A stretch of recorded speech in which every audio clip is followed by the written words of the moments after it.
My self राजा मंसूर खान। आज के इस वीडियो पैगाम में मैं नवाज शरीफ साहब की वापसी के हवाले से थोड़ी सी गुफ्तगू करूंगा, क्योंकि आजकल बड़ा चर्चा है कि 21 तारीख को लाखों का एक मजमा होगा और मीनार पाकिस्तान में नवाज शरीफ साहब की एक वापसी होगी, तारीखी वापसी होगी। दो तीन चीज़ें पाकिस्तानियों को याद रखनी चाहिए कि नवाज शरीफ साहब जब वापस आ रहे हैं तो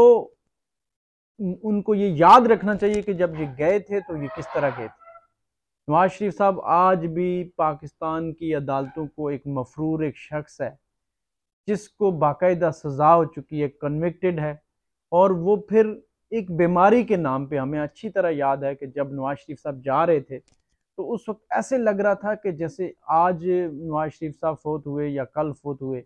जिस स्पीड से उनके प्लेटलेट्स डाउन हो रहे थे और जिस स्पीड से पाकिस्तानी मीडिया दिखा रहा था कि क्या इमरान खान कितना बड़ा जुल्म कर रहा है कि इस शख्स को बाहर इलाज के लिए क्यों नहीं भेज रहा। फिर हमने देखा कि नवाज शरीफ साहब बाहर गए और उन्होंने एक दफ़ा भी ना इलाज करवाया यहाँ पे, बल्कि वहाँ पे बड़े मज़े से KFCs खाई जाती रहीं, जब वॉक्स होती रहीं वो, बल्कि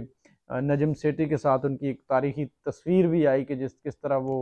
एक रिवर के अंदर बोट्स में वो बाकायदा ट्रैवल कर रहे हैं। तो उन्होंने बाकायदा वहाँ पे जाके इंजॉय किया और बीमारी का जो यहाँ पे बहाना था वो बुरी तरह एक्सपोज भी हुआ। दूसरी बात पाकिस्तानियों को याद रखनी चाहिए कि नवाज शरीफ साहब ने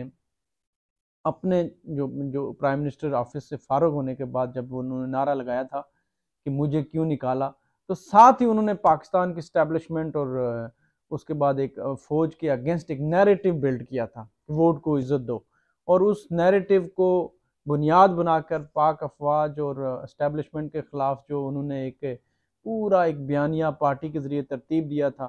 तो उसको बुनियाद बना के फिर इन्होंने एक डील बनाई और जिसके ज़रिए नवाज शरीफ की दोबारा हुकूमत आई। इनका छोटा भाई जो है वज़ीर आज़म बना, इनका समधी स्पेशली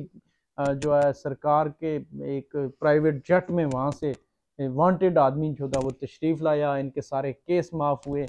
और 18 महीने की वो हुकूमत, जिसमें बदतरीन हुकूमत, जिसमें पाकिस्तानियों का जो हाल हुआ वो भी पाकिस्तान की आवाम को अच्छी तरह याद रखना चाहिए। क्योंकि ये जो बात कर रहे हैं कि वापस आके पता नहीं कौन सा इनकलाब लाएंगे, ये दो बातें, एक तो वो सजा याफ्ता है और दूसरा अभी अभी उनकी हुकूमत थी और पाकिस्तानियों का बेड़ा गर्क किया है। और तीसरी और आखिरी बात यह है कि नवाज शरीफ तकरीबन 3 दफ़ा वज़ीर आज़म रह चुके हैं। ये तजर्बा बार बार पाकिस्तान यानी कि इसको महसूस करके फेल करार दे चुका है। तो ये जो लोग भी हैं जो इसके पीछे जो समझते हैं कि नवाज शरीफ वापस आएगा तो मुल्क में स्टेबिलिटी आएगी, इंटरनेशनल ताकतें जो कि एक डील बना रही हैं और उस डील के नतीजे में शायद पाकिस्तान का कुछ भला हो जाएगा, ये कभी उसी तरह ये काम नहीं करने वाला। ये फार्मूला जिस तरह इमरान खान का रजीम चेंज ऑपरेशन करके इमरान खान की गवर्नमेंट को हटा के एक पूरी कौमी गवर्नमेंट 13 पार्टियों की बनाई गई और ख्याल ये था कि ये 13 पार्टियां मिलकर पाकिस्तान को इस बुरान से निकालेंगी,